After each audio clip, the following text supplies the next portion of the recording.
તો મહત્વના સમાચાર પ્રાપ્ત થઈ રહ્યા છે। ભારતીય જનતા પાર્ટીએ પોતાના ઉમેદવારની જાહેરાત કરી દીધી છે। કડી અને વિસાવદર માટે ભાજપના ઉમેદવારની જાહેરાત થઈ ગઈ છે। વિસાવદરમાં કિરીટ પટેલને ભાજપે ટિકિટ આપી છે, જ્યારે કડીમાં રાજેન્દ્ર ચાવડાને ભાજપે મેદાને ઉતાર્યા છે। મહત્વનું છે, આ તરફ કોંગ્રેસે પણ થોડા સમય પહેલા જ પોતાના ઉમેદવારની જાહેરાત કરી હતી અને તેમણે રમેશ ચાવડાને મેદાને ઉતાર્યા હતા કડીથી, અને આ તરફ હવે રાજેન્દ્ર ચાવડા એમની સામે ચૂંટણી લડશે।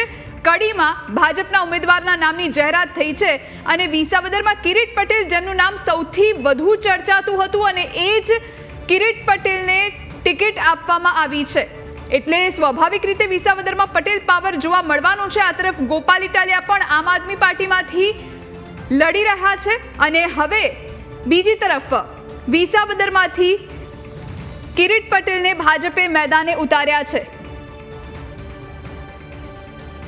તો આજ વિશે વધુ જાણકારી માટે આઉટપુટ એડિટર જીગર આપણી સાથે ફોન લાઈન પર જોડાયા છે। જીગર, હવે અંતે ભાજપે કડી અને વિસાવદર બેઠકના ઉમેદવાર જાહેર કર્યા છે। આવતીકાલે ફોર્મ ભરવાનો અંતિમ દિવસ છે, અને એ પહેલા હવે રાત્રે પડદો ઉચક્યો છે। થોડા સમય પહેલા કડી બેઠકમાંથી રમેશ ચાવડા, જેમને કોંગ્રેસે મેદાને ઉતાર્યા હતા, એટલે સ્વાભાવિક રીતે હવે આ તરફ પાટીદાર પાવર જોવા મળવાનો છે। વિસાવદરમાં ગોપાલ ઇટાલિયાની સામે હવે કિરીટ પટેલ મેદાને જોવા મળશે, શું જાણકારી?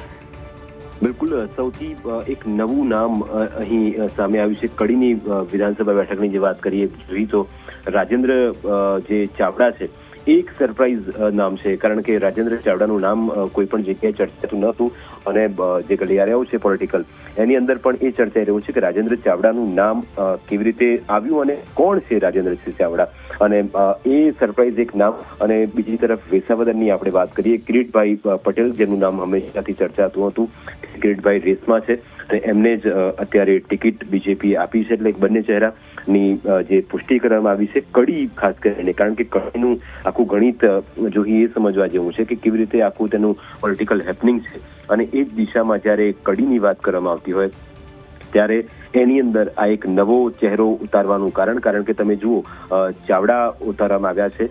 કુલ જે મતદાર છે અહીં 2,69,000 થી વધુ મતદારો છે અહીં કડી વિધાનસભા બેઠક પર, અને એની અંદર જાતિગત સમીકરણ પણ ખૂબ મહત્વના છે।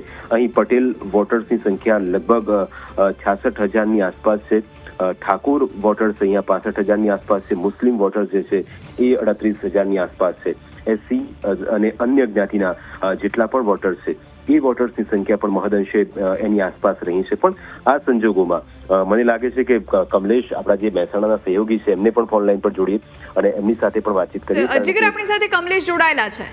બિલકુલ કમલેશ, એક સરપ્રાઇઝ નામ અને જે ચર્ચા હતી કે કડી વિધાનસભાની જે પેટા ચૂંટણી છે એની અંદર બીજેપીનો ચહેરો કોણ હશે, અને જે નામ સામે આવ્યું કમલેશ, એ ચોક્કસ એક ચોંકાવનારું નામ।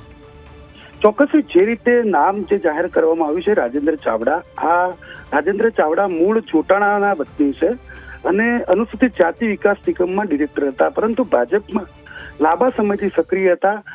જે રીતે 70 લોકોએ ટિકિટ માંગી હતી ભાજપમાં, અને છેલ્લી ઘડીએ જે પેનલ અને લોબિંગ કરવામાં આવ્યું હતું, પૂર્વ નાયબ મુખ્યમંત્રી નીતિનભાઈ પટેલના જૂથ દ્વારા પ્રહલાદભાઈ પરમારને ટિકિટ આપવા માટે લોબિંગ કરવામાં આવ્યું હતું। તો બીજી તરફ ડિસ્ટ્રિક્ટ બેંકના ચેરમેન વિનોદભાઈ પટેલના જૂથ દ્વારા કરશનભાઈ સોલંકીના જે પુત્ર છે તેમને ટિકિટ આપવા માટે લોબિંગ કરવામાં આવ્યું હતું।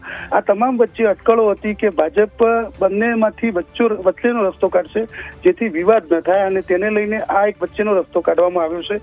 જોટાણા ગામના વતની છે રાજેન્દ્ર ચાવડા, અને તેઓ અનુસૂચિત જાતિ વિકાસ નિગમમાં ડિરેક્ટર હતા। તેમના દ્વારા ટિકિટ માંગવામાં આવી હતી, પરંતુ ભાજપમાં હાલ તેઓ કોઈ સક્રિય હોદ્દા ઉપર હતા નહીં, માત્ર તમામ મિટિંગોમાં હાજરી આપતા હોવાનું હાલ જે પક્ષના કાર્યકરો છે તે કહી રહ્યા છે, અને એકદમ નવો ચહેરો છે અને નવા ચહેરાને કડીમાં મેદાનમાં ઉતારવામાં આવ્યો છે। બિલકુલ કમલેશ, એવું લાગે છે કે જાતિગત સમીકરણોને અહીં પ્રાધાન્ય આપવામાં આવ્યું, કારણ કે તમે જુઓ કે આમ આદમી પાર્ટી, કોંગ્રેસ અને બીજેપી ત્રિપાંખીયો જંગ થવાનો છે, અને કોંગ્રેસ અને આમ આદમી પાર્ટીનું ગઠબંધન ન થયું, અને એની વચ્ચે બીજેપી માટે પણ એક ટાસ્ક સમાન આ બેઠક હતી, કારણ કે ચોક્કસ બીજેપી હંમેશાથી કડી પર પોતાનું વર્ચસ્વ જમાવી રાખ્યું છે, અને બેઠક જ્યારે ખાલી પડી એટલે પેટા ચૂંટણી આવી। પણ અહીં આ જે ચહેરો ઉતારવામાં આવ્યો ચાવડા, એ જાતિગત સમીકરણોને કેન્દ્ર સ્થાનમાં રાખવામાં આવ્યો છે. જે રીતે જે કડી પેટા ચૂંટણી છે અને તેમાં ભાજપમાં જેટલા પણ દાવેદારો હતા તે પૈકી રોહિત સમાજને ટિકિટ આપવાની માંગણી કરવામાં આવી હતી. રોહિત સમાજના જે સ્વર્ગસ્થ ધારાસભ્ય કરશનભાઈ સોલંકી હતા અને તેમના જે ટેકેદારો હતા અને ત્યારબાદ જે આ પેટા ચૂંટણી જાહેર થઈ અને તેમાં જે ટિકિટની માંગણી કરવામાં આવી તેમાં 20 જેટલા લોકો રોહિત સમાજના હતા અને તેમના દ્વારા જે રજૂઆત કરવામાં આવી હતી કે આ જે ચૂંટણી યોજાઈ રહી છે તેમાં રોહિત સમાજને પ્રાધાન્ય આપવામાં આવે. જે જગદીશ ચાવડા છે તે પણ રોહિત સમાજના છે અને ફરી એક વખત રોહિત સમાજને જ કડીમાં પ્રાધાન્ય આપવામાં આવ્યું છે. તો બીજી તરફ કોંગ્રેસે જે ઉમેદવાર મેદાનમાં ઉતાર્યા છે રમેશભાઈ ચાવડા તે પણ રોહિત સમાજમાંથી આવે છે અને કડીનું જે જાતિગત સમીકરણ છે તેમાં જે કુલ મતદારો છે 2,89,000 તે પૈકી અનુસૂચિત જાતિના જે કુલ મતદારો છે એ મતદારો પૈકી સૌથી વધુ મતદાર રોહિત સમાજના છે અને રોહિત સમાજના મતદારો હોવાને કારણે બંને પાર્ટી દ્વારા અત્યારે રોહિત સમાજને પ્રાધાન્ય આપવામાં આવ્યું છે અને રોહિત સમાજના જ બંને ઉમેદવાર કોંગ્રેસ દ્વારા પણ રોહિત સમાજના ઉમેદવારને મેદાનમાં ઉતારવામાં આવ્યા છે તો ભાજપ દ્વારા પણ રોહિત સમાજના જે ઉમેદવાર છે તેમને મેદાનમાં ઉતારવામાં આવ્યા છે. જોકે મહત્વપૂર્ણ વાત એ છે કે જે વિવાદ ચાલી રહ્યો હતો કડીમાં 70 જેટલા દાવેદારો હતા, 2 જૂથ દ્વારા લોબિંગ કરવામાં આવ્યું હતું અને આ લોબિંગમાંથી કોઈ વિવાદ ન થાય તે માટેના વચ્ચેનો રસ્તો કાઢવામાં આવ્યો છે. તદ્દન નવા ચહેરાને મેદાનમાં ઉતારવામાં આવ્યો છે અને જેને કારણે હવે જે બંને જૂથ હતા એ બંને જૂથ સક્રિય થઈ જશે તે પ્રકારની ગણતરી કડીમાં મુકાઈ રહી છે. જી બિલકુલ, એટલે કે ચાવડા વર્સિસ ચાવડાનો આ જંગ છે કમલેશ, અને તો પછી લાગે છે આપને કે મતોનું એક ખાસ પ્રકારે વિભાજન થશે કારણ કે હવે વ્યક્તિગત અહીં આખી ચૂંટણી યોજાશે.